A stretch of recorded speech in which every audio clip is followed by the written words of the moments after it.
तुम्हें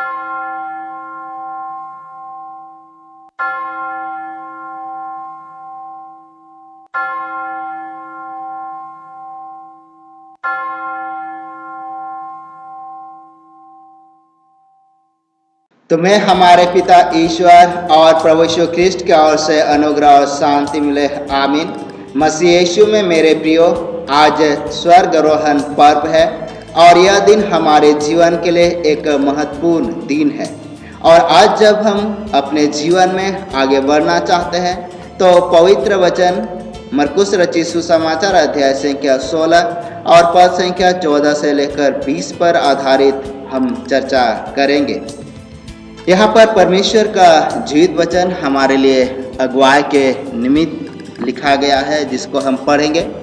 यहाँ वचन कहता है, पीछे वह उन 11 को भी जब वे भोजन करने बैठे थे दिखाई दिया और उनके अविश्वास और मन की कठोरता पर उल्हावना दिया, क्योंकि जिन्होंने उसके जी उठने के बाद उसे देखा था, इन्होंने इनकी प्रीति ना की थी।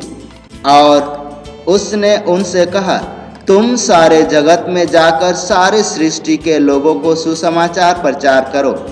जो विश्वास करे और बपतिस्मा ले उसी का उद्धार होगा, परंतु जो विश्वास ना करेगा वह दोषी ठहराया जाएगा। विश्वास करने वाले में ये चिन्ह होंगे कि वे मेरे नाम से दुष्ट आत्मा को निकालेंगे, नई नई भाषा बोलेंगे, सांपों को उठा लेंगे, और यदि वे प्राणनाशक वस्तु भी पी जाए तो भी उसकी कुछ हानि ना होगी। वे बीमारों पर हाथ रखेंगे और वे चंगे हो जाएंगे। प्रभु यीशु उनसे बातें करने के बाद स्वर्ग पर उठा लिया गया और परमेश्वर की दाहिनी ओर बैठ गया। और उन्होंने निकलकर हर जगह प्रचार किया और प्रभु उनके साथ काम करता रहा और उन चिन्हों के द्वारा जो साथ साथ होते थे वचन को दृढ़ करता रहा, आमीन। और यह तो परमेश्वर का जीवित वचन है और यह वचन हमारे इस आज के स्वर्गारोहण पर्व की आवश्यकता विशेषता पर हमें आगे ले जाएगा और इसके माध्यम से हम अपने जीवन में आत्मिक उन्नति को प्राप्त करेंगे। क्योंकि परमेश्वर का जीवित वचन प्रेरित 1:11 में कहता है, जिस रीति से तुमने यीशु को स्वर्ग जाते देखा है उसी रीति से वह फिर वापस आएगा। मसीह में मेरे मित्रों एवं विश्वासियों, स्वर्गारोहण अर्थात प्रभु यीशु का स्वर्ग जाना एक अद्भुत और आश्चर्यकर घटना है, जिसमें यीशु दृश्य रूप से विदा हुआ और स्वर्ग को लौट गया। प्रेरितों के कामों का वर्णन 9:11 या हम लोग मरकुस रचित सुसमाचार 16:19 में इन वचन को पाएंगे। विश्व के तमाम धर्म ग्रंथों में से केवल पवित्र शास्त्र बाइबल में ही स्वर्गारोहण का जिक्र और पक्का प्रमाण मिलता है। पुराने नियम में मूसा नबी और एलिया के स्वर्गारोहण का वर्णन मिलता है। एलिया के स्वर्गारोहण के विषय में दूसरा राजा 2:1 से लेकर 11 तक में लिखा हुआ है। नया नियम में हमारे उद्धारकर्ता प्रभु यीशु का स्वर्गारोहण है। इस घटना क्रम को मरकुस रचित सुसमाचार 16:19 या लूका रचित सुसमाचार 24:50 से लेकर 53, प्रेरितों के कामों का वर्णन अध्याय 1 और पद 9 से लेकर 11 तक में लिखा हुआ है। यीशु ख्रिस्त के जीवन को 4 महत्वपूर्ण आश्चर्यजनक घटना में विभाजित किया जा सकता है, या हम 4 महान आश्चर्य कर्म मिरेकल के अंतर देख सकते हैं, जिनमें पहला देह धारण, दूसरा पुनरुत्थान और तीसरा स्वर्गारोहण और चौथा पुनरागमन, सेकंड कमिंग। यीशु ख्रिस्त के पृष्ठभूमि एक दूसरे आश्चर्य कर्म से जुड़ा हुआ है। जैसे यीशु का पुनरुत्थान उसके स्वर्गारोहण की पृष्ठभूमि है। अगर यीशु का पुनरुत्थान नहीं होता तो स्वर्गारोहण की घटना नहीं होती। लेकिन यीशु सचमुच में जी उठा और हमेशा जीवित है। उद्धारकर्ता यीशु जी उठकर 40 दिन तक दिखाई दिया। उसने चेलों के साथ खाना खाया, वचन का प्रचार किया और चेले को शिक्षा देता रहा। जिसका वर्णन लूका रचित सुसमाचार 24:28 से लेकर 49, मरकुस रचित सुसमाचार 16:14 से लेकर 18, मत्ती रचित सुसमाचार 28:16 का 20 में वर्णन है। यीशु का स्वर्गारोहण उसके सामर्थ और अधिकार को प्रकट करता है। यीशु ने पृथ्वी पर अनेक प्रकार के आश्चर्य कर्म को किया, जिसका वर्णन लूका रचित सुसमाचार अध्याय संख्या 5, या तो हम मत्ती रचित सुसमाचार, मरकुस रचित सुसमाचार, यूहन्ना रचित सुसमाचार आदि में भी जब पढ़ेंगे तो इन सारे आश्चर्य कर्म को देख सकेंगे। और इसलिए यीशु के पास वो सामर्थ था, यीशु के पास वो अधिकार था, और वो अधिकार और सामर्थ के साथ इन आश्चर्य कर्म को और चंगाई के कर्म को करता था।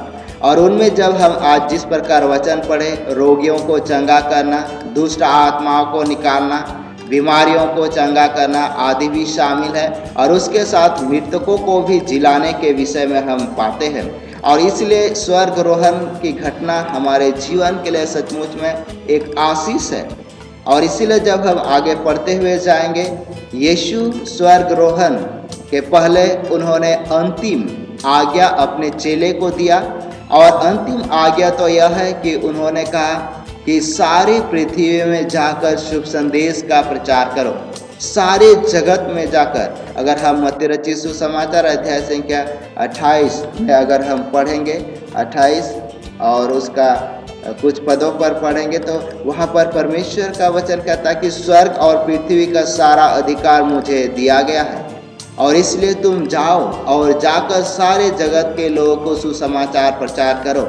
और ये एक आज्ञा है, क्योंकि यीशु ने यह आज्ञा पहले भी दिया था, यह आदेश पहले भी दिया था, जिसको हम मत्ती रचित सुसमाचार अध्याय संख्या 10 और पद संख्या 5 से लेकर 15 तक में पाएंगे।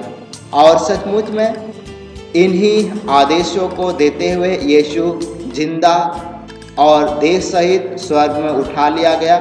और ये तो एक विशेष योजना के तहत था, और इसीलिए ये एक मार्ग है, ये एक द्वार है कि यीशु ने खोल दिया।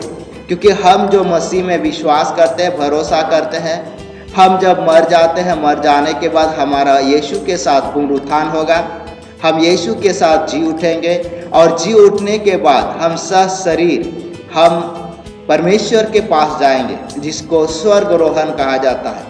यानी स्वर्ग हम चले जाएंगे। जिस प्रकार यीशु का स्वर्ग में जाने के विषय में हम पवित्र बाइबल में पढ़ते हैं, वैसे ही हमारा भी है। तो यह आशीष हमारे जीवन में बहुत मायने रखता है कि हम एक सनातन और एक ऐसी दुनिया में जाना चाहते हैं जहाँ किसी प्रकार का दुख नहीं है, किसी प्रकार का अशांति नहीं है, किसी प्रकार का क्लेश नहीं, केवल आनंद ही आनंद है। तो जब हम यीशु के इस स्वर्गारोहण की घटना पर बातचीत करते हैं, चर्चा करते हैं, और कई भविष्यवक्ताओं के जीवन को देखते हैं, वचन को पढ़ते हैं, यह हमारे जीवन में सचमुच में एक अगुवाई का वचन है।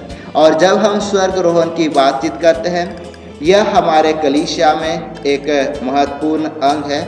स्वर्गारोहण यीशु के स्वर्ग पर जाने के बाद और उसी के याद में मनाया जाता है। यीशु के जी उठने यानी ईस्टर के 40 दिन में यह पर्व मनाया जाता है। यह गुरुवार को पड़ता है।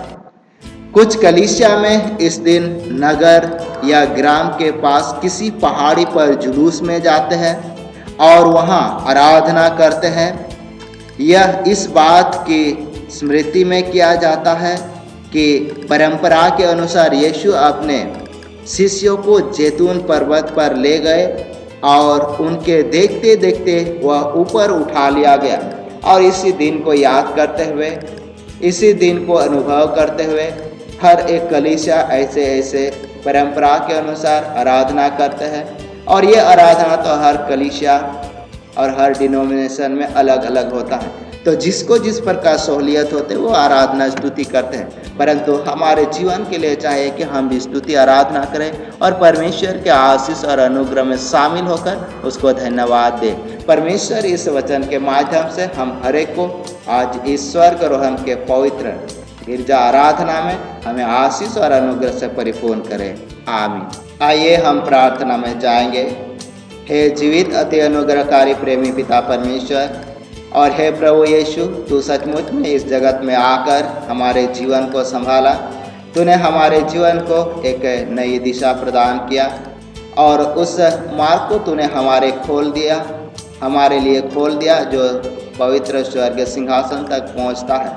हाँ प्रभु जी, तूने स्वयं स्वर्गारोहण के द्वारा इस मार्ग को हमारे लिए खोला है, और जबकि तूने हमारे मन, दिल और आत्मा को तैयार किया है, और तूने बार बार कहा कि मैं जगह तैयार करने जाता हूँ, और सचमुच में तू जब जगह तैयार करता है और हमारे जीवन को अपने पास बुला लेता है, होने दे आज इस स्वर्गारोहण के पवित्र गिरजा आराधना हमारे जीवन के लिए लाभदायक हो, और इस स्वर्गारोहण के पवित्र आशीष को प्राप्त करते हुए तुझे हृदय से धन्यवाद दे सके।